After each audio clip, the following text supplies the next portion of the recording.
యావత్ భారతదేశంలో సంచలనంగా మారిన కోల్కతా డాక్టర్ అత్యాచారం కేసులో కోర్టు సంచలన తీర్పుని వెల్లడించింది. ఇప్పటికే సంజయ్ని దోషిగా తేల్చింది సీల్దా కోర్టు. నిందితుడు సంజయ్ రాయ్కి యావజ్జీవ కారాగార శిక్ష విధించింది కోర్టు. తాను నేరం చేయలేదని వాదించాడు నిందితుడు. నేరం ఒప్పుకోవాలని తనపై ఒత్తిడి చేశారని, బలవంతంగా పేపర్లపై సంతకాలు పెట్టించారని జడ్జికి చెప్పుకున్నాడు నిందితుడు సంజయ్ రాయ్. నిందితుడికి ఉరిశిక్ష వేయాలంటూ సిబిఐ తన తరపున వాదన వినిపించింది.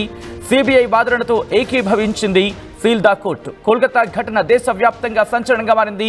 ఆర్జికర్ హాస్పిటల్లో గత ఏడాది ఆగస్టు 9న జరిగిన జూనియర్ వైద్యురాలని అత్యంత దారుణంగా అత్యాచారం చేసి హతమార్చిన ఘటనపై యావత్ దేశం ఒక్కసారిగా షాక్కి గురైంది, కన్నీళ్లు పెట్టుకుంది. దీనిపై జూనియర్ డాక్టర్లు నెలల తరబడి తమ నిరసనలు వ్యక్తం చేశారు.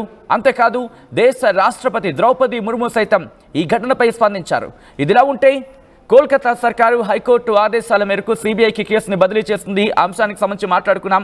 అంతేకాదు సిబిఐ రంగంలోకి దిగి మమతా సర్కారు అనేక ఆరోపణలు చేసింది. మమతా సర్కారు మీద అనేక ఆరోపణలు చేయడం జరిగింది.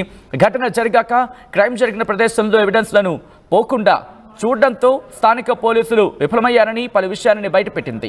ఈ నేపథ్యంలో దీనిపై విచారణ చేపట్టింది సిబిఐ. అక్టోబర్ 7న ఛార్జ్ షీట్ను దాఖలు చేసింది.